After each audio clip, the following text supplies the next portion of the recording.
Merci beaucoup Steve, et puis merci Jean-Arthur aussi pour cette invitation et cette belle session donc à la frontière de la philosophie et de la médecine. Donc quand Steve nous a proposé avec Jean-Arthur, on était un petit peu embêtés parce qu'on s'est dit comment est-ce qu'on va se traiter ce sujet très complexe, parce qu'on on est loin d'être des spécialistes justement en épistémologie ni l'un ni l'autre, mais c'est vrai qu'on a un amour tous les deux pour la philosophie de la médecine, la philosophie de la psychiatrie.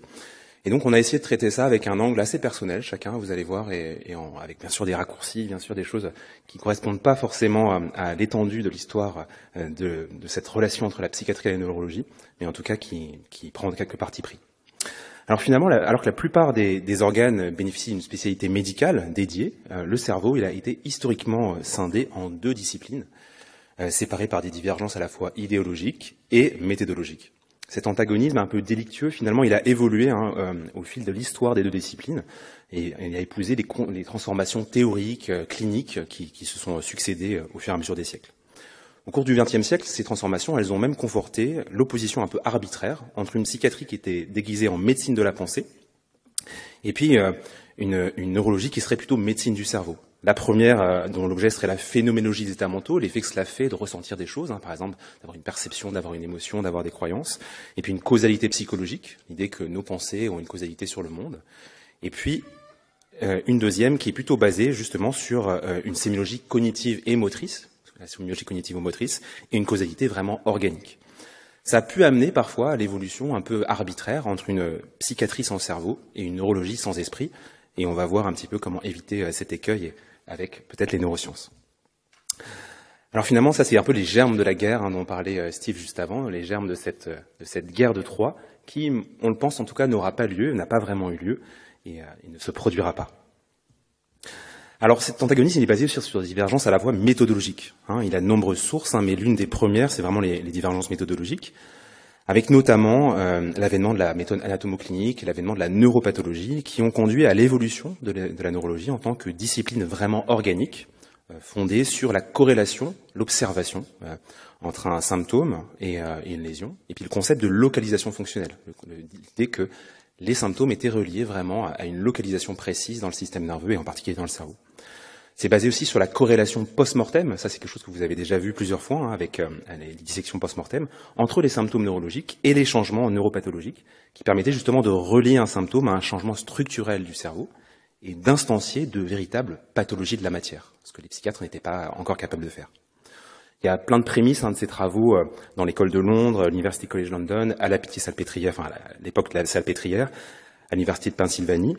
C'est dans ces mouvements-là d'ailleurs que se forgent les premières descriptions un peu nobles qu'on a en neurologie, par James Parkinson, par exemple de la paralysie tremblante en 1817, par Jean-Martin Charcot pour la sclérose en plaques, la maladie des tics par Georges-Gilles de la Tourette, et puis la chorée héréditaire de Huntington que vous connaissez. Dans un mouvement un peu contraire, finalement, à cette évolution de la neurologie vers l'organique, la psychiatrie, elle s'est de plus en plus affirmée comme une médecine de la subjectivité humaine, finalement, qui était fondée sur une clinique du récit, dans laquelle le discours entrelacé du patient était disséqué avec la même ambition que le scalpel de l'anatomiste, mais en tout cas avec une difficulté à accéder à la matière. Elle s'opposait alors à la neurologie qui était renvoyée justement à un discours sur les relations neuroanatomiques, et finalement avec une sorte un peu d'ambition de la psychiatrie qui était plus vraiment là pour sauver des vies, c'est une expression qu'on pouvait entendre, mais pour sauver des existences. La psychiatrie s'intéressait à l'existence, elle était plus juste l'apanage de la médecine. Alors il y avait tout de même quelques essais anatomopathologiques en psychiatrie, on connaît bien sûr l'école de Kraepelin, qui tente d'utiliser toutes les méthodes histologiques qui sont utilisées par les neurologues pour examiner les tissus cérébraux et voir notamment dans les démences s'il peut retrouver justement des marqueurs neuroanatomiques comme les neurologues peuvent les retrouver. Et bien sûr, c'est un échec, comme vous le savez, on ne retrouve pas ces marqueurs-là dans les démences précoces, ce qui sera appelé plus tard à schizophrénie par Bleuler. En définitive, donc la psychiatrie, elle est renvoyée à cette médecine de l'esprit, à la causalité fonctionnelle, en relief de cette neurologie qui s'ancre dans la matière. Alors cet ancrage différentiel, il impacte bien entendu les évolutions théoriques de ces deux disciplines, puisque ça biaise aussi leurs ontogénèses conceptuelles respectives, la façon dont les théories vont se forger, vont se développer, vont se modifier au fur et à mesure du temps, et la lecture de tous les troubles frontières, notamment les troubles neurologiques fonctionnels, ceux qui appartiennent à la neuropsychiatrie. Il y a une session sur les troubles neurologiques fonctionnels dans la salle d'à côté. Ces troubles-là, ils sont vraiment à la frontière entre les deux disciplines. Il y a un océan d'incompréhension et d'énégation qui grandit, qui commence à a vraiment à grandir entre deux disciplines, et avec un aveuglement méthodologique aussi. C'est quelque chose que Jean-Martin Charcot nous dit, quand il nous fait ce bel aveu, il nous dit, en dernière analyse, nous ne voyons que ce que nous sommes prêts à voir, ce qu'on nous a appris à voir, nous éliminons et ignorons tout ce qui ne fait pas partie de nos pratiques. Donc c'est vraiment, cette divergence méthodologique va forger aussi la divergence conceptuelle. Alors cette divergence conceptuelle, vous la connaissez un petit peu parce qu'on en parle assez souvent quand on parle de fonctionnel ou d'organique. C'est quelque chose qui est assez ancien, qui représente beaucoup plus qu'un problème juste sémantique pour la psychiatrie et la neurologie. Il y a cette espèce d'opposition progressive entre la structure et la fonction, puis entre la localisation et le holisme, considérant qu'il y a une sorte de distribution comme ça de la causalité dans le cerveau et dans l'environnement, qui vont s'ancrer finalement à l'origine de la neurologie et de la psychiatrie. Malgré les efforts qui visent à le tempérer ces dernières années, ce dualisme, il continue très fort à être très présent dans nos systèmes de diagnostic et permettre de catégoriser les symptômes, d'orienter vers les patients, vers le psychiatre ou le neurologue, et puis de maintenir une distinction qui semble un peu artificielle quand même entre la psychiatrie et la neurologie. On note d'ailleurs que dans notre pratique clinique quotidienne, c'est quelque chose qu'on apprend dès l'internat, quand on est neurologue, quand on est psychiatre et dans toutes les spécialités, la distinction entre organique et fonctionnel, elle est utilisée comme si elle allait de soi, et qu'il n'y avait aucune ambiguïté sur son usage. On apprend par exemple dès l'externat cette célèbre maxime clinique, il faut toujours exclure les causes organiques des symptômes psychiatriques, et on lit régulièrement des articles scientifiques qui disent que les patients étaient exclus s'ils présentaient un trouble organique. Cet antagonisme qui est très glissant, il est d'ailleurs dénoncé assez rapidement par Delay en 1943 dans son œuvre Les 10 solutions de la mémoire, qui souligne que si la distinction entre neurologie et psychiatrie est fondée sur la présence d'une lésion, alors la psychiatrie devient une discipline virtuellement inexistante, qui s'étiole finalement au fur et à mesure du progrès des connaissances scientifiques. Je cite Delay juste après, « En s'objectivant, cette science deviendrait sans objet ». Si on fait un peu d'histoire, je vois que mes diapos passent plus vite que mon texte. Si on fait un peu d'histoire, on se rend compte que cet antagonisme assez illicite, il remonte en fait à très loin. Il y a un épileptologue du King's College à Londres, Edward Reynolds, qui a fait un bel article publié dans Brain, que j'aime bien, avec un professeur spécialiste de l'époque babylonienne, qui s'appelle James Wilson, et qui nous montre que dans la médecine babylonienne, en fait, les troubles du comportement, les paralysies faciales, des troubles du comportement qui surviennent, par exemple, après ce qu'on considère maintenant comme des accidents vasculaires, sont considérés comme ayant une organicité, une vraie empreinte médicale, et notamment, ils nécessitent l'attention d'un médecin. Les patients sont adressés à des médecins, et il y a une pharmacopée, en général une pharmacopée végétale, qui est proposée. D'autres troubles, à rebours, par exemple l'épilepsie, ce qui correspond à nos psychoses, à nos troubles psychotiques ou ce qui correspond à nos dépressions, sont au contraire considérés comme incluant des forces surnaturelles, avec des esprits maléfiques ou des dieux, et nécessitent l'intervention d'un prêtre. Il n'y a pas de médecin qui intervienne à ce moment-là. Il y a vraiment cette distinction très forte entre le fonctionnel et l'organique, entre le mystique et ce qui est ancré dans la matière. Alors ces différences méthodologiques, idéologiques, vous les connaissez, et elles s'ancrent dans le territoire et la société. Elle marque progressivement au XVIIIe au XIXe siècle par une scission très forte, géographique aussi entre les disciplines, avec une neurologie qui est une spécialité noble, qui se pratique souvent dans les grands hôpitaux intra-urbains, qui accueille indigents et bourgeois, dans ce qui préfigure aujourd'hui finalement les centres hospitalo-universitaires. La psychiatrie a plein d'exemples, se cantonne en revanche dans des asiles d'aliénés qui sont isolés du reste du monde médical, qui sont en vase clos dans des périphéries interurbaines. Finalement, on pourrait presque dire qu'elle se bovarise, la psychiatrie, elle se coupe des autres spécialités médicales en étant tout à la fois victime et instigatrice de cet isolement. Les psychiatres, dans un double mouvement d'ailleurs, même toujours, démontrent souvent leur ambivalence un peu égotique, amour de leur singularité disciplinaire, chérissant leur spécialité qui ne ressemble à aucune autre, et puis lamentation sur une ségrégation à la frontière du monde médical. Cet isolement géographique se double d'ailleurs de représentations sociétales que vous connaissez, qui sont toujours très présentes sur la santé mentale, qui évoluent déjà au XIXe, XXe siècle, reléguant la psychiatrie à un aliénisme dévolu aux indigents et aux fous, médecine dégradée, qui s'auréole des atours du médical, mais qui reste moins noble que la neurologie, et qui est contrainte de concilier comme ça des soins à la personne et protection de la société, avec des intérêts qui sont très souvent, et on le voit très souvent dans la presse, contradictoires. Juste pour faire un exemple de ça, il suffit de constater en fait l'effet d'un changement terminologique sur la perception sociale d'un trouble. Par exemple, le passage du trouble de conversion dans le DSM-4 au trouble neurologique fonctionnel dans le DSM-5, c'est vraiment un moment où la terminologie compte énormément. Alors cette distinction, elle est quand même très arbitraire, parce que la psychiatrie et la neurologie, elles ont des enjeux cliniques qui s'entrecroisent en fait depuis leurs origines. On peut citer pêle-mêle les pathologies neurodégénératives, les démences frontotemporales, le syndrome le syndrome de Capgras, le syndrome d'Othello, qui participent aussi à ces syndromes frontières, des atteintes vasculaires, hein, le moya-moya, les encéphalites auto-immunes, les troubles neurologiques fonctionnels, l'ensemble de ces troubles qui ont finalement une sorte d'incarnation de ces deux cliniques, de ces deux disciplines, à la fois sur le plan conceptuel et sur le plan de la sémiologie. Alors, finalement, cet antagonisme idéologique, il est aussi depuis assez longtemps critiqué. Il a été mis un peu en difficulté, notamment avec la genèse de la neuropsychiatrie, hein, que vous connaissez, qui est un terme assez à la mode. Maintenant, la neuropsychiatrie, on a envie de revenir à une neuropsychiatrie, on ne sait pas toujours à quoi elle correspond. Dès le 19e siècle, en fait, c'est par exemple William Griesinger introduit le concept de psychiatrie du cerveau. Il préfigure finalement ce qui va devenir après l'essor de la neuropsychiatrie. Il y a d'autres neurologues, hein, notamment Victor von Weizsäcker et Kurt Goldstein, qui vont avoir plutôt une approche inverse du côté de la neurologie, en essayant de la ramener vers l'intégration d'autres causes, pas uniquement des causes lésionnelles, pas des causes qui se passent dans le système nerveux, mais aussi à une approche holistique avec le corps, l'esprit, la société, à l'origine de ce qu'on pourrait maintenant appeler d'ailleurs la médecine psychosomatique qui s'introduise. Alors cette neuropsychiatrie qui a évolué et qui apparaît comme ça un peu dans les années 1960 avec la psychiatrie biologique, elle devient encore plus forte avec l'identification des neurotransmetteurs et puis les découvertes en psychopharmacologie, hein, qui provoquent un peu les ferments d'une nouvelle hybridation entre ces disciplines. Il y a à nouveau un moment, en fait, avec la psychopharmacologie, avec l'avènement des neurosciences, où les outils, les questions et les cadres théoriques entre la psychiatrie et la neurologie se rejoignent à nouveau, comme s'il y avait à nouveau une possibilité de dialogue qui soit un peu plus apaisée. L'évolution des neurosciences, d'ailleurs, au prisme de ces bouleversements technologiques que vous connaissez, hein, les bouleversements liés à l'imagerie en grande partie, mais aussi d'autres, brouillent encore plus les frontières. Dans le monde de l'imagerie fonctionnelle, les troubles neuropsychiatriques ne sont plus dus à des lésions observables, à quelque chose qu'on peut voir avec la dissection, mais proviennent d'un dysfonctionnement de réseaux largement distribués dans l'ensemble du système nerveux, qui participent finalement à des troubles de traitement de l'information.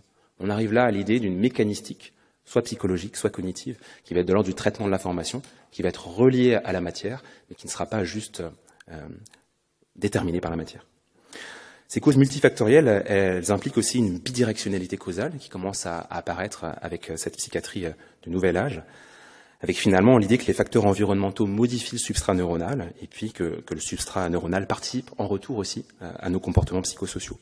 En définitive, le cerveau est modelé par le monde tout en contenant toutes les clés pour le transformer. Cet essor des neurosciences, pourtant, il vient aussi jeter une pomme de la discorde puisqu'il vient entailler un peu l'alliance implicite qui s'était nouée entre les disciplines. Au fur et à mesure de l'utilisation des outils neuroscientifiques pour répondre à des questions psychiatriques, et au fur et à mesure que les frontières entre les deux disciplines s'estompent, eh bien, il y a un spectre qui s'accroît, c'est le spectre de l'élimination de la psychiatrie. Après tout, ce n'est peut-être qu'une question de temps avant que la psychiatrie ne devienne une autre branche de la neurologie, aspirée par son organicité triomphante et perdant, selon les mots de Jean Delay, qu'on a cité tout à l'heure, son objet. L'histoire nous donne quelques arguments de cette peur, de ce spectre, avec notamment l'apparente dissolution des troubles qui sont dits psychiatriques dans la clinique neurologique. Delay nous cite par exemple l'évolution des troubles névrotiques au cours de la formalisation de la clinique de l'épilepsie, mais on pense également à la maladie d'Alzheimer, on pense également aux démences frontotemporales dans leur variante comportementale, qui bien sûr pendant très longtemps a été prise en charge plutôt par des psychiatres. La peur de ce spectre est attisée aussi par les nombreux appels à la fusion, repris en grande pompe par les papes de la psychiatrie américaine comme Charles Nemroff. Fusion à la fois nosologique, nosographique, administrative, pédagogique, universitaire. Il faudrait faire disparaître les psychiatres et les neurologues, n'en faire qu'une seule spécialité avec les mêmes postes de professeurs, les mêmes nominations. Dès lors, pour certains, cette percée des neurosciences signe finalement la fin de l'antagonisme disciplinaire avec une élimination progressive de la psychiatrie ou encore, comme on l'a dit tout à l'heure, une psychiatrie qui deviendrait sans esprit. Il y a une formule célèbre de Winston Churchill que j'aime bien à propos des États-Unis et de la Grande-Bretagne, qu'il qualifie de pays séparés par une langue commune. Et bien finalement, dans ce cadre-là, les neurosciences pourraient devenir le langage de la scission. Il y a un champ que je voulais vous présenter, et ça sera pour conclure un peu ce propos-là, qui est le champ des neurosciences computationnelles, qui est un champ qui propose finalement une formalisation mathématique des processus cognitifs et cérébraux. Jean-Arthur en reparlera aussi tout à l'heure, par rapport à cette espèce d'échelle mécanistique qui parfois fait le pont entre les spécialités, et qui pourrait justement, ce champ computationnel, favoriser une réconciliation entre la psychiatrie et la neurologie, autour d'un langage commun. Alors ce champ, il regroupe ce qu'on appelle aujourd'hui en grande partie aussi les théories du traitement prédictif, un vaste ensemble de théories qui considèrent en fait que le cerveau fonctionne comme une machine prédictive qui génère à partir des signaux sensoriels des prédictions et qui génère des prédictions pour prédire en fait la façon dont vont être interprétés et reçus les signaux sensoriels, et qui cherche sans cesse, au fur et à mesure de son interaction avec l'environnement, à minimiser cette différence entre les prédictions sensorielles et les signaux reçus. Alors ce cadre dont je vais vous parler, il a participé à l'émergence d'un très grand nombre de travaux en neurophysiologie, en imagerie cérébrale, en électroencéphalographie, avec des protocoles aussi expérimentaux qui permettent d'évaluer des variables, donc des choses vraiment liées à la mécanistique cognitive, à la fois cognitive, comportementale ou affective, qui peuvent être intégrées et modélisées dans des modèles computationnels avec de multiples échelles de description, en fait, du plus basique, du plus organique, jusqu'au plus haut et jusqu'à l'esprit, finalement.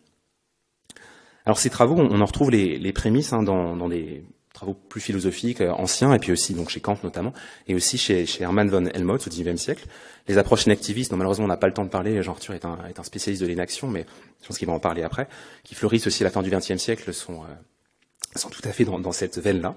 L'idée centrale, c'est que le cerveau génère ses prédictions comme des inférences, c'est-à-dire des hypothèses finalement sur les causes cachées des données sensorielles. Je vous donne un exemple très simple, par exemple pour le traitement visuel. L'idée, c'est que l'activation des photorécepteurs de la rétine, si jamais il y a un flux lumineux qui passait parmi nous, va déclencher automatiquement un flux d'hypothèses probabilistes sur l'origine spatiale de la source lumineuse. Et cette inférence, finalement, elle sera utilisée pour déduire automatiquement la position probable de la source lumineuse à partir de ce flux de données rétiniennes. C'est l'idée qu'il y a une sorte d'intégration constante, comme ça, entre des prédictions probabilistes sur l'origine des causes des informations sensorielles. Alors pour mettre en place cette inférence, ces modèles, enfin cette grande théorie unifiée de la cognition, se base sur ce qu'on appelle des modèles génératifs. Donc je vous ai mis un exemple là, dans cette diapo. L'idée des modèles génératifs, c'est une espèce de modèle qui encode finalement une estimation probabiliste et le lien entre ces estimations de tous les événements causaux qui peuvent être simulés, qui peuvent être présents dans le monde autour de l'individu, et qui peut être décomposé d'ailleurs en une série de probabilités de transition, qui tiennent compte aussi du fait que l'environnement il est dynamique, l'environnement se modifie à tout moment, et il faut faire évoluer les prédictions en fonction des prédictions sur les évolutions. Je vous donne un exemple encore très simple. Si la source lumineuse se déplace, ou que notre corps, par exemple, est en mouvement, imaginons qu'on est sur une autoroute, dans notre voiture, à 100 km/h, et on croise une autre voiture en face de nous, avec cette source lumineuse qui se déplace, les phares de la voiture qu'on perçoit, mais notre modèle génératif, sur la source de la lumière, va s'adapter automatiquement en fonction de la vitesse attendue de la voiture, de la vitesse qu'on imagine que notre voiture va, des conséquences sensorielles attendues du déplacement, puis de notre contexte socio-culturel avec ce qu'on imagine, ce qui peut être une signalisation visuelle sur une autoroute. Finalement, cette adaptation constante entre ce flux sensoriel, les comportements et la génération de la pensée, dont je vous ai parlé juste avant, elle est rendue possible par ce qui est conceptualisé comme le concept d'erreur de prédiction, qui désigne en fait ce signal de décalage entre les prédictions et les informations sensorielles reçues. Ces erreurs de prédiction, elles concernent aussi bien l'intérieur du corps, c'est ce qu'on appelle l'interoception, ce que vous avez là par exemple avec l'ensemble des signaux qui viennent de l'intérieur du corps, mais aussi l'extérieur du corps, et notamment tout ce qui est perçu par vos organes sensoriels plutôt externes, et qui est intégré comme étant l'extéroception. Ces informations extéroceptives et interroceptives, il faut bien se dire qu'elles sont à tout moment combinées pour intégrer justement conjointement la manière dont le monde évolue et dont le corps réagit au fil du temps et réagit au fil de ses évolutions. Il y avait cette idée d'ailleurs très précocement chez William James qui a préfiguré aussi très largement cette conception maintenant contemporaine qu'on peut avoir de l'émotion et des affects. Il faut se dire aussi que ces erreurs de prédiction qui sont présentes là dans ce traitement prédictif que je vous ai montré, elles constituent finalement des relais épistémiques ou des micro-briques d'information. Elles transmettent au modèle génératif que le cerveau encode toutes les informations qui sont dignes d'intérêt et qui sont traitées par le cerveau en fonction de leur précision respective, avec une dévaluation des erreurs de prédiction qui sont les moins précises dans ce modèle. Cette ingénierie très précise, finalement, de la précision, elle garantit la capacité à filtrer les erreurs de prédiction qui sont jugées imprécises et qui pourraient générer de façon un peu artificielle, parfois, du bruit sensoriel. Si je marche dans la pénombre, par exemple, les informations visuelles, elles vont être codées de façon beaucoup moins précise que mes informations proprioceptives ou tactiles pour me guider un petit peu dans l'environnement qui est autour de moi. Un autre exemple de ce processus, qui est un exemple qui a du sens aussi par rapport à notre clinique, c'est l'exemple de l'atténuation des erreurs de prédiction sensorielle consécutives au mouvement. Quand vous bougez, quand vous faites une séquence d'actions, votre cerveau génère finalement une séquence de prédictions probabilistes sur les conséquences extéroceptives et interoceptives de vos actions. Par exemple, pendant le mouvement saccadé des yeux, la précision des informations sensorielles est atténuée, de façon à ce que d'autres types d'informations sensorielles soient privilégiées avec une valeur épistémique plus importante par le cerveau. Alors vous avez vu, hein, c'est assez technique ce que je vous dis, mais en même temps, d'une façon assez simple, ça construit un pont mécanistique qui manquait jusqu'à présent dans ce que je vous ai montré juste avant, entre une observation de quelque chose qui peut se passer en termes de traitement de l'information au niveau organique, et puis l'observation de ce qui émerge, de ce qui survient en termes de cognition, de pensée ou finalement d'esprit. Donc finalement, ce cadre se propose de construire une sorte de pont entre la matière et l'esprit, en montrant comment le traitement de l'information réalisé à la petite échelle du neurone ou l'intégration entre différents groupes de neurones participe à la génération des états mentaux et comportementaux chez l'individu. Il y a une sorte presque de naturalisation de la pensée. Alors, juste pour revenir un peu sur ce que ça implique, c'est dire aussi que ça veut dire que tous nos états mentaux, conscients, les perceptions qu'on peut avoir, les croyances, les émotions, et même les états comportementaux sont directement forgés par ces processus prédictifs dans cette théorie-là. Notre phénoménologie, la façon dont je ressens le monde qui m'entoure, et serait alors façonnée finalement par la manière dont le modèle génératiste probabiliste s'adapte aux informations sensorielles, comme si on encodait constamment une sorte de simulation numérique de notre environnement qui est calibrée finalement par nos retours sensoriels. Les visages que je vois dans la salle, par exemple, aujourd'hui, seraient générés pour moi par une forme d'équilibrage entre les prédictions sensorielles que je peux avoir et les informations qui me sont données, avec, pour reprendre les mots de Renaud Jarry, une sorte d'hallucination contrôlée du monde qui nous entoure. Donc finalement, l'architecture neuronale du traitement de l'information, mais également les processus neuronaux qui sont réalisés par cette architecture, participent à l'ontogénèse de la pensée dans cette théorie, avec une mécanistique computationnelle qui vient rompre cette frontière un peu artificielle que je vous avais montrée entre la matière et l'esprit. Alors cette ontogénèse, elle repose, et là c'est pour la partie un peu plus implémentation dans la matière, elle repose quand même sur une mécanistique cérébrale, putative, mais qui est fondée pareil sur les mêmes principes que je vous ai montrés juste avant, dans lequel on a certains réseaux qui vont être impliqués dans le traitement des erreurs de prédiction et d'autres réseaux qui vont être impliqués dans les prédictions, avec une sorte d'interaction constante de ces réseaux, avec une dynamique de ces cellules, de ces états prédictifs, avec plutôt des prédictions qui vont être encodées dans ces modèles en général par des cellules pyramidales plus profondes dans les couches du cortex, qui fournissent alors un flux de prédictions descendantes, qui réduisent les erreurs de prédiction, et puis des erreurs de prédiction qui sont intégrées par des cellules pyramidales plus superficielles, dans ces modèles théoriques en tout cas, avec une dynamique constante entre les hiérarchies corticales et sous-corticales. C'est intéressant parce que pour les papes de l'inférence active, dont je vous ai mis deux photos là, comme Carl Friston ou Jacob Howie, cette hiérarchie des réseaux, elle est déterminée par la structure anatomique, et puis elle va aussi déterminer la façon dont les sujets vont faire évoluer leur plasticité et de la même façon l'ontogénèse de la pensée. Alors ce cadre théorique, il ambitionne par ailleurs de répondre à un autre grand défi, dont je vous ai parlé juste avant, qui est comment expliquer que l'activité cérébrale dont on a parlé, finalement, elle va pouvoir avoir un lien, elle va pouvoir on va pouvoir mettre une causalité mécanistique. Il y a des processus qui vont pouvoir être explorés avec les pathologies psychiatriques et neurologiques.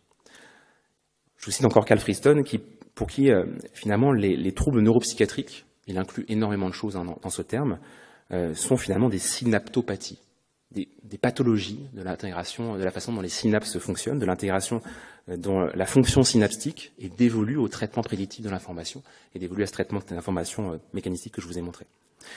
Avec cette idée-là, finalement, si la psychologie peut se résumer à des processus d'inférence dans le cerveau, alors finalement la psychopathologie et les symptômes neuropsychiatriques peuvent juste être conceptualisés en termes d'erreur d'inférence. C'est d'ailleurs ce que fait toute la psychiatrie computationnelle un peu plus fristonienne qui a envahi ce champ et qui continue à le faire croître. La schizophrénie, le trouble bipolaire, l'anorexie mentale, les troubles neurologiques fonctionnels sont finalement renvoyés à cette perturbation de l'inférence probabiliste, en hybridant à la fois les niveaux organiques et fonctionnels dont on parlait. Pour les neurologues, même la bradykinésie, qui est pathognomonique presque du syndrome parkinsonien, elle peut être représentée dans ces modèles comme l'incapacité à initier le mouvement en raison d'une incapacité à réaliser une inférence sur la planification motrice. Il y a un très bel article de Friston sur ça.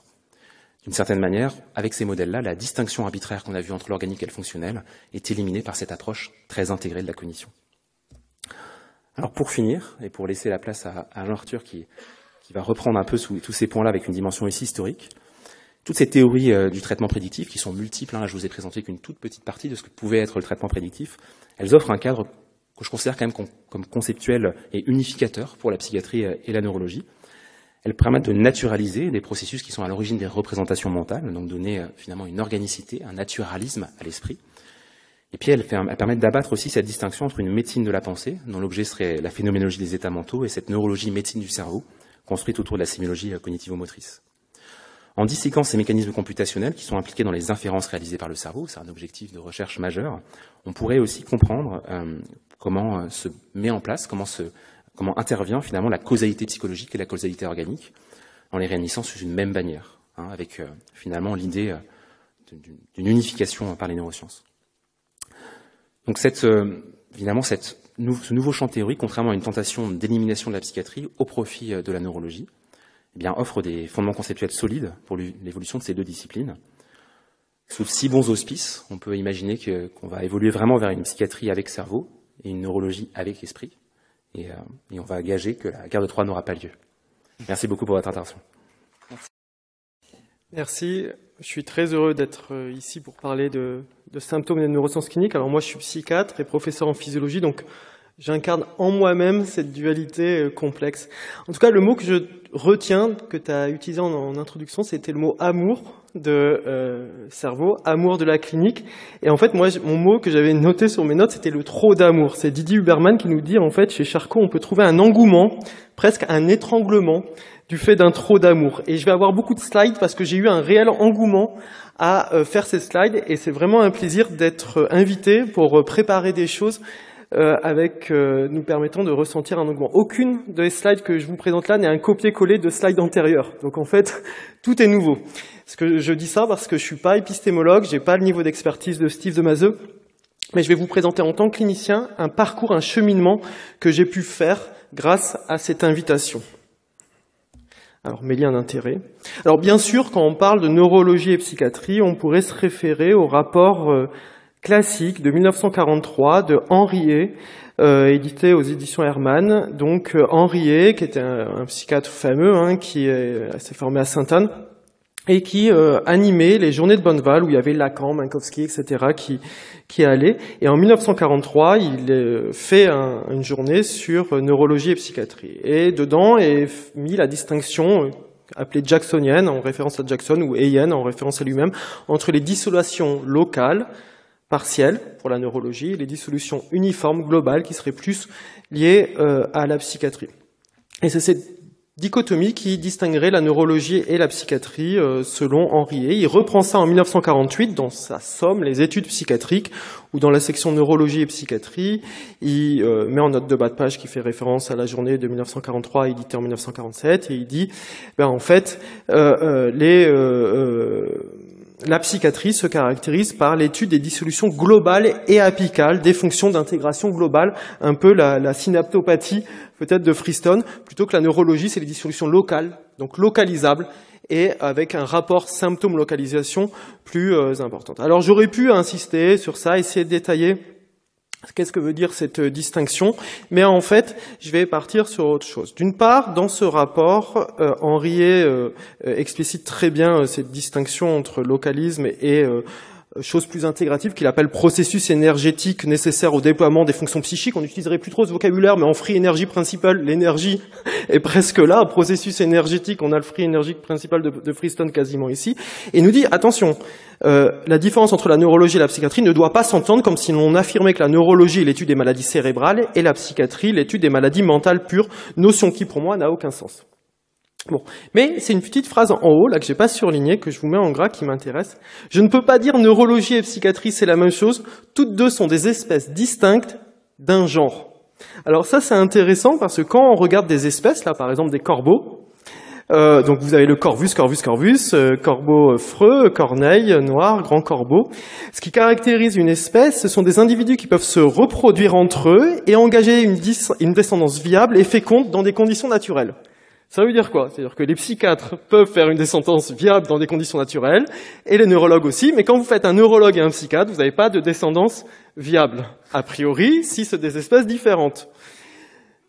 Dans les conditions naturelles, dans des conditions artificielles, vous pouvez obtenir des descendances plus ou moins viables. Alors, ces trois corbeaux, il y a une spécificité. Il y a 2 corbeaux qui sont en fait des ésodes, des espèces susceptibles d'occasionner des dégâts. Vous avez vu il y a quelques semaines, la liste des ésodes est sortie par le ministère qui liste les espèces potentiellement dangereuses et qui prolifèrent et qui peuvent entraîner un danger. Et quand on prend Pierre Pichot, l'introduction à un siècle de psychiatrie, l'époque où les laboratoires Roche pouvaient aider les psychiatres à publier des livres d'histoire de la psychiatrie, il nous dit dans l'introduction, quand même, il faut avoir ça en tête, en 1880, il y a un psychiatre pour 300 000 habitants, en 1980, il y a un psychiatre pour 14 000 habitants.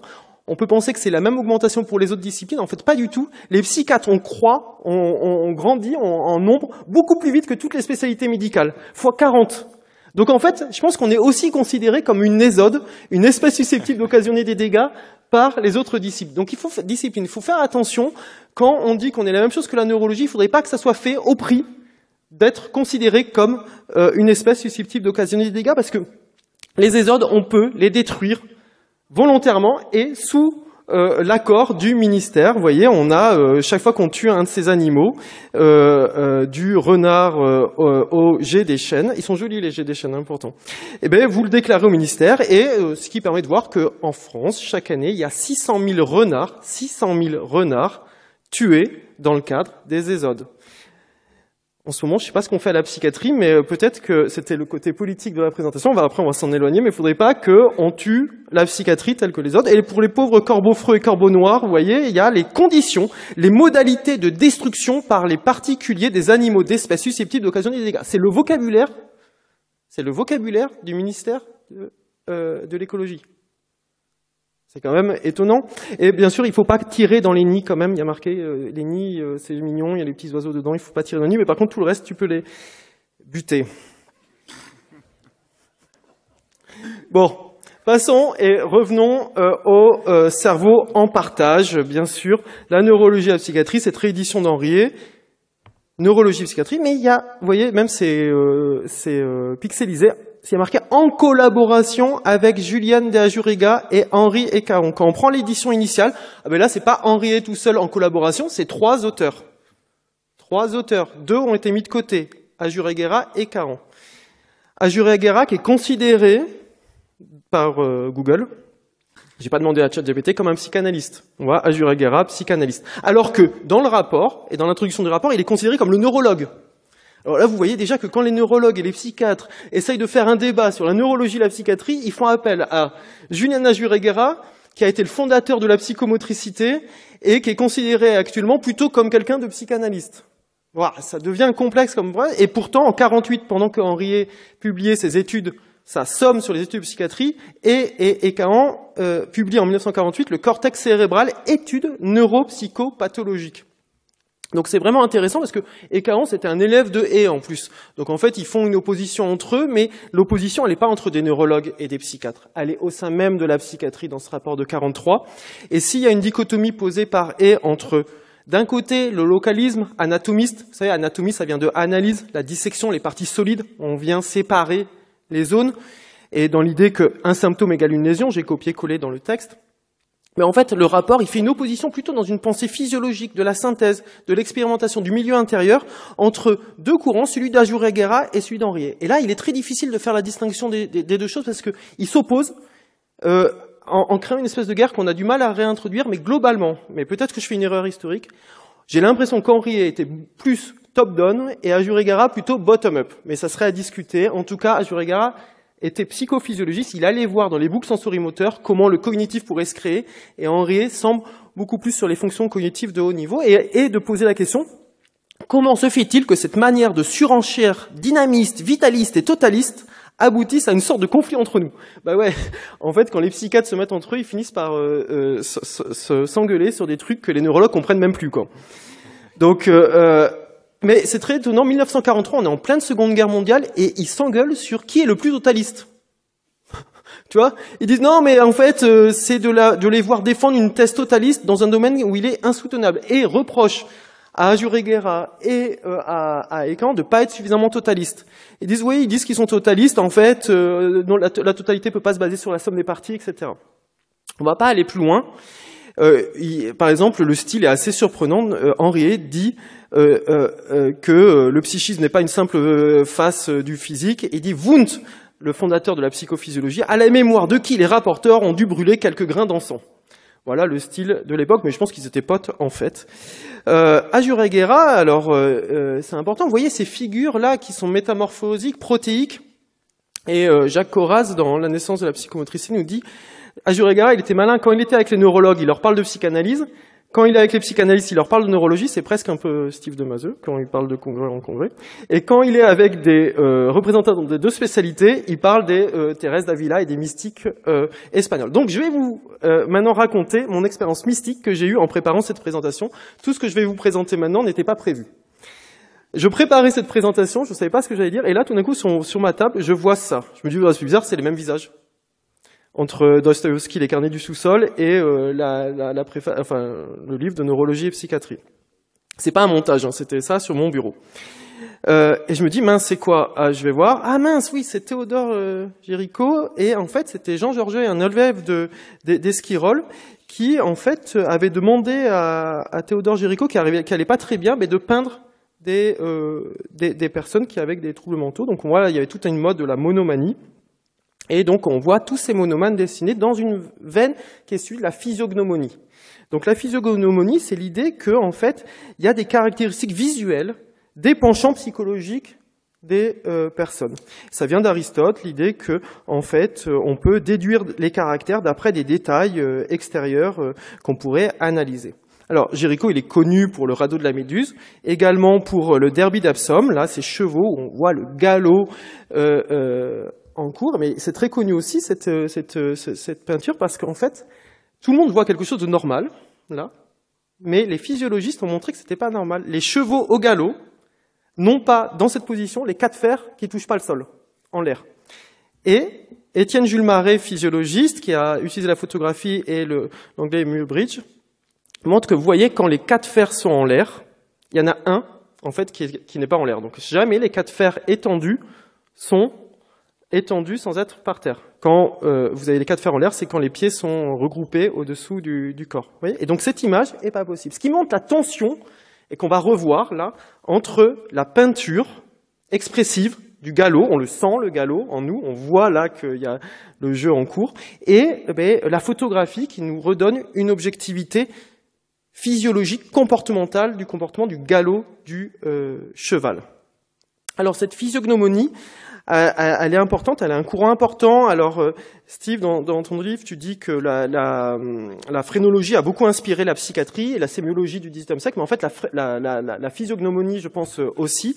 Et on voit que Lebrun s'amusait à dessiner les passions de l'âme de Descartes sur les visages. Il dit l'équivalent de la glande pinéale où s'impriment les passions, à l'extérieur, c'est les sourcils. Alors, on voit, il y a des gros sourcils. Mis dans tous les... Et ils adoraient faire des comparaisons avec des animaux, des chevaux, tout ça. Alors, je suis pas spécialiste de physiognomonie, mais je trouve ces illustrations très belles. En fait, c'est ça mon engouement, c'est qu'au fur et à mesure où je préparais cette présentation, je suis tombé sur une somme d'illustrations que je vais vous partager aujourd'hui.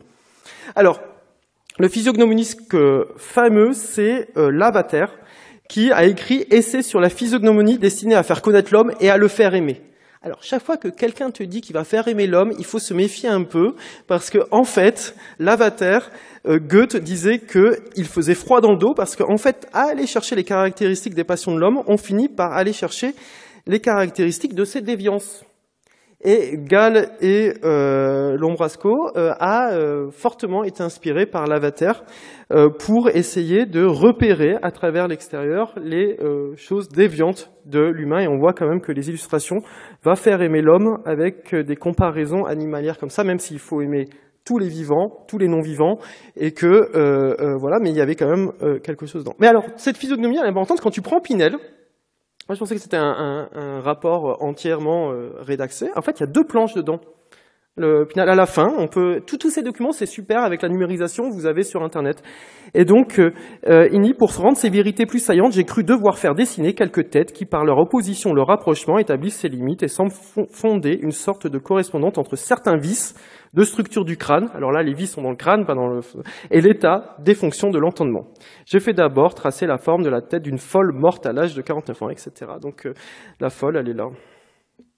Voilà, donc même Pinel, dans son traité de 1801, utilise ces planches. Alors les illustrations sont classiques. À l'époque, on voit Aldini, le neveu de Galvani. La tête était importante et c'était le lieu où on commençait à découvrir qu'il y avait des choses électriques qui se passaient. Et on voit les expérimentations là que Aldini faisait en stimulant des têtes de vaches coupées et puis des têtes de condamnés coupées aussi, puisqu'on essayait de voir qu'est-ce que ça avait comme un effet moteur. Et Aldini travaillait chez Pinel. Et on voit, alors là, il n'y avait pas, je pense, de volonté physiognomonique, mais c'était pour vous dire quand même, en 1804, on a appliqué des piles Volta sur la tête des gens à la salpêtrière, pour réassumer quand même que notre psychiatrie, et c'est ce qu'on voit dans ton livre aussi, Steve, on n'était pas en retard par rapport à la science de l'époque. On n'a jamais été en retard dans la science et le développement de la science, les psychiatres.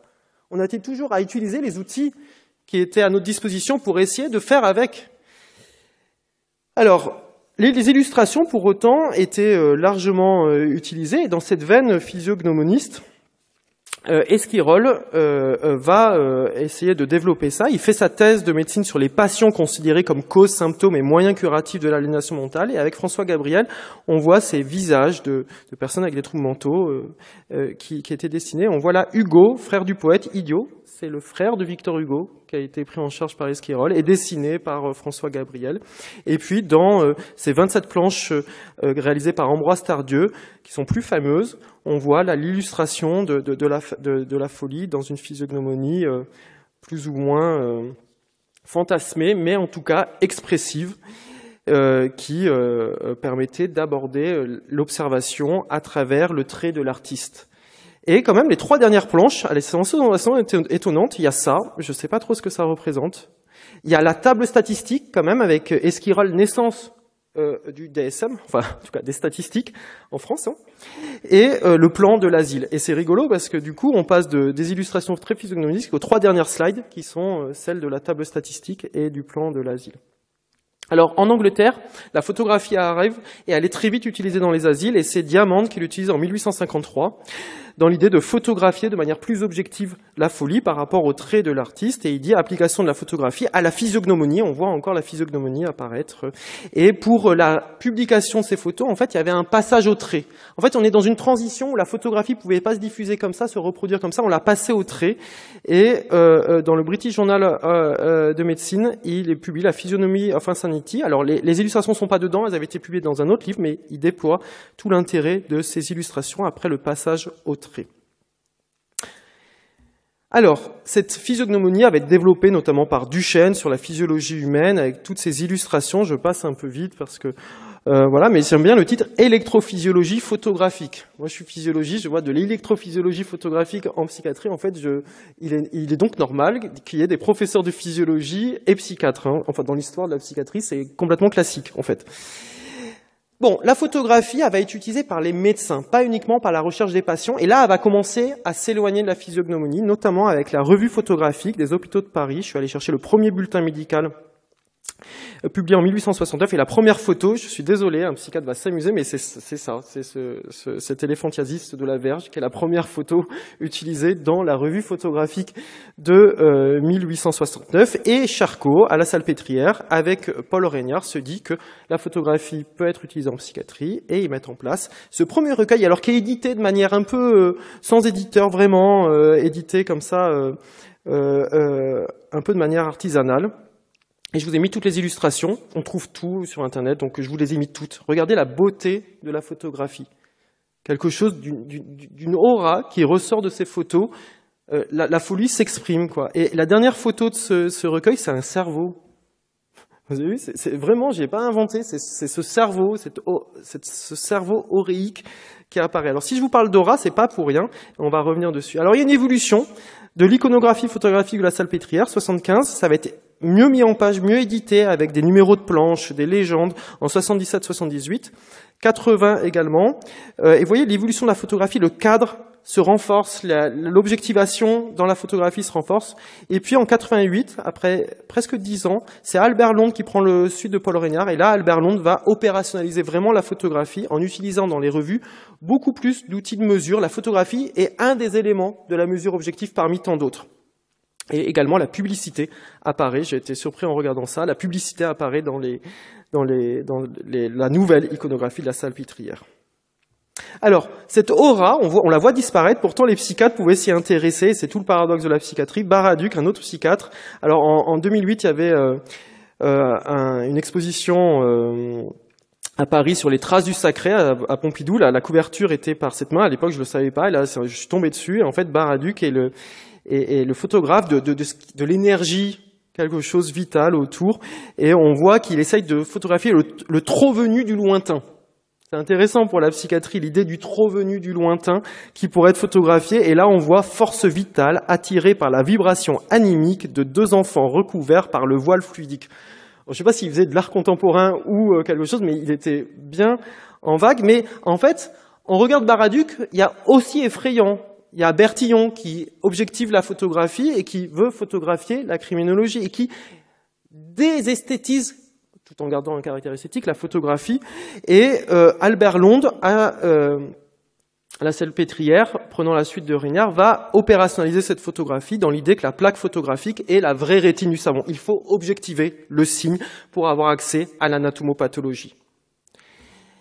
Alors, je vous dis, c'est aussi effrayant, Bourneville, qui était à la Salpêtrière, va prendre le bertillonnage et photographier quand même les petits patients comme ça, avec un art du redoutable qui est assez impressionnant. Et Bertillon, lui, s'amusait à photographier Galton avec son outillage.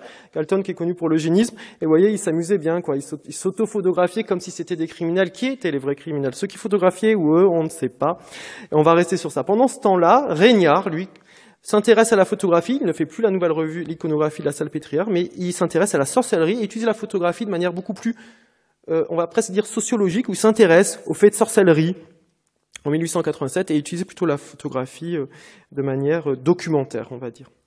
Alors, en 1863, alors Didier Huberman, et c'est repris dans pas mal de livres, disent que c'est en 1867, je suis allé dans les annales les archives de la Société médico-psychologique, on trouve surtout, c'est un rapport de 1863, où la Société médico-psychologique nous dit que la photographie, oui c'est bien, mais il faut y faire attention. D'une part, c'est pas si facile que ça de photographier, il faut que la photographie soit presque une œuvre artistique. On voit, non mais c'est l'objectivité, ah oui mais il faut que ça soit une œuvre artistique, parce qu'en fait c'est pas si facile que ça d'utiliser l'appareil photo à l'époque. L'appareil venu ne pourrait également se prêter à des usages d'une finesse aussi compliquée. Il y aura donc de ce côté de sérieux obstacles à vaincre. Il faut un sérieux pour encadrer la photo et surtout des règles éthiques. Défense pour être fait au directeur de photographier des gens hospitalisés sans consentement. Il enjoint aux médecins de renfermer dans des cartons spéciaux les épreuves photographiques.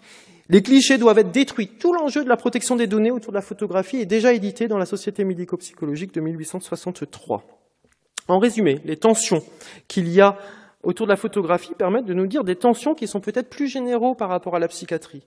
Une tension du psychiatre entre le psychiatre artiste, Charcot faisant des présentations comme une œuvre de génie, dans ses capacités expressives, versus l'œil, la vision aveugle de l'objectivité de la photographie, le clinicien observateur. Il suffit d'observer, c'est devant nous et ça nous donne accès au cerveau. Et puis une autre tension entre le clinicien policier, j'ai pas dit le clinicien détective privé, le clinicien policier, contrôleur, Bourneville ici, vous voyez les photos, et le clinicien manipulateur, expérimentateur, physiologiste, qui essaye de créer les émotions. Vous voyez ces tensions? Et là, ces tensions, en fait, j'ai essayé de résoudre ce problème dans ma tête. Je me suis dit, mais Charcot, il était quoi? En fait, hier soir, je me suis dit, mais Charcot, en fait, était juste un homme ultra intelligent et paradoxal. Et la psychiatrie, c'est ça, en fait. La psychiatrie, c'est une discipline ambivalente, paradoxale, prise dans ces tensions, et on se localise là-dedans. Ce que n'a pas à faire la neurologie. Et c'est ça qui nous caractérise. Il faut assumer ça, notre histoire, prise dans ces paradoxes. Alors, je vais passer la vérité d'après nature, objectivité, c'est dans le livre de Steve de Mazeux, c'est particulièrement intéressant. C'est l'apparition de la photographie pour un cire anglais qui s'intéressait au splatch des gouttes d'eau pour voir comment ça splatchait par terre. Et il passe de l'usage de sa rétine à l'usage de la photographie. Il était très déçu parce qu'en fait, l'objectivité mécanique était moins jolie que l'objectivité subjective. Et il y a toute une tension là-dedans. Mais pour pouvoir avancer, je vous propose de passer. Mais tension alors c'est dans un livre sur l'objectivité d'Aston, et j'ai oublié l'autre auteur qui est bien décrit ça. Ils font pas l'écho avec Charcot, mais on voit la même tension entre l'illustration et l'objectivité dans la photographie psychiatrique. Alors je me suis posé la question, la photographie, elle est utilisée jusqu'à quand? Parce que moi, les textbooks maintenant, il n'y a plus de photos. L'ouvrage de Régis, avant la Seconde Guerre mondiale, on voit encore des illustrations. Une catatonie, là. Et on voit d'autres illustrations, une patiente avant-après guérison de sa mélancolie. L'ouvrage de Lévy-Valency, également des illustrations qui peuvent être retrouvées. Et les dernières illustrations que je retrouve dans ma bibliothèque, en tout cas, c'est ceux de Ledenecker dans les années 70, non pas dans la section sémiologie psychiatrique, mais dans la section effets secondaires des neuroleptiques, où on voit ces magnifiques illustrations. Et puis après, ça disparaît. Ça disparaît, il y a le droit à l'image dans les années 70, il y a le fait qu'on passe par les usages de questionnaires systématiques, il y a le fait qu'on est plus dans une clinique de l'écoute que du regard, etc. Il y a plein de raisons, il faudrait, je pense, faire une thèse sur ça. Qu'est-ce qui fait que la photographie, tout d'un coup, disparaît? Et pour rejoindre la thèse de Hugo Botman, je me suis posé la question de qu'est-ce qui pouvait lier la photographie et le cerveau. Il y avait l'idée, en fait, à l'époque, mais qui nous paraît un peu folle, mais que il y avait un lien direct entre l'observation et le cerveau. Le signe tient immédiatement à l'altération de la fonction de l'organe encéphalique. Charcot nous dit, la physiologie, j'appelle la psychologie la physiologie rationnelle de l'écorce cérébrale. Pouf, on passe directement. Et donc, l'appareil photo fait le pont, et le recours à la photographie apparaît plus comme un procédé qui détruit, plus qu'il ne célèbre la suprématie mythique du regard clinique. C'est Steve Demaseux qui nous dit ça. Et je me disais, qu'est-ce qu'on peut mettre à la place de la photographie? Et c'est ce que tu as présenté, cette couche intermédiaire, peut-être computationnelle, peut-être autre. J'ai mis toutes les couches intermédiaires que je pouvais voir, qui pouvaient faire le pont entre le cerveau et notre clinique. Des modèles comme l'organisation sémiologique du DSM, les RDoC, les réseaux de symptômes, les aspects computationnels, le free energy principal, la cognition dans les modèles cognitifs en réadaptation, la neurophénoménologie avec des dimensions existentielles, la neurophénoménologie avec rien, on va voir parce que certains neurophénoménologues pensent qu'on peut faire le pont directement entre l'expérience et le cerveau, même la psychanalyse. Et donc, l'idée, c'est de savoir comment on fait et comment on pourrait penser une couche intermédiaire intégrative en psychiatrie, entre d'un côté le cerveau avec ses enjeux épistémiques et cet instrument épistémologique pour comprendre la fonction cérébrale avec l'appareil neurophysiologique, et d'un autre côté l'appareil sémiologique, comme décrit dans l'éclipse du symptôme, sur les enjeux pratiques d'un dispositif social historiquement ancré. Comment on pourrait penser cette couche intermédiaire entre la psychiatrie et le cerveau. Alors pour qu'on garde la discussion, j'avais mis plein de choses, juste une, parce que cette couche intermédiaire, elle sera discutée demain par Northoff, ici, puisqu'on voit entre l'activité neuronale et la psychopathologie, récemment dans Molecular Psychiatry, il propose une couche intermédiaire, les mental activity dans sa dimension temporelle et spatiale, donc c'est une invitation à venir écouter ça, parce que ça se situe dans cet enjeu-là. Il y a d'autres dimensions existentielles en phéno, l'intersubjectivité, l'incarnation, l'affectivité, la temporalité. Tout ça, ça commence à sortir dans les grosses revues quand même. L'idée de penser cette couche intermédiaire en termes de grandes dimensions psychophysiologiques, psychophénoménologiques ou phénophysiologiques. Je vais passer, tu en as parlé, de la neurocomputation. Je vais passer sur la couche intermédiaire de Kiermaier. Ça pourra faire l'objet de la discussion de notre présentation aujourd'hui. Et donc en bibliographie, bien sûr, ces deux livres que je trouve en écho. Alors, je ne sais pas ce que Steve t'en pensera, mais j'ai travaillé beaucoup sur ces deux livres, en fait, l'éclipse du symptôme et Didier Huberman, l'invention de l'hystérie, qui est génial, les deux, géniaux, les deux. Et on avait écrit avec Steve et Cléa Quiles un article de l'OMC, mais je vous ai pas présenté l'article de l'OMC, j'ai préféré vous proposer ce parcours dans la photographie et l'objectivité psychiatrique au regard du cerveau et de la clinique pour discuter avec vous ce matin. Merci. Merci beaucoup.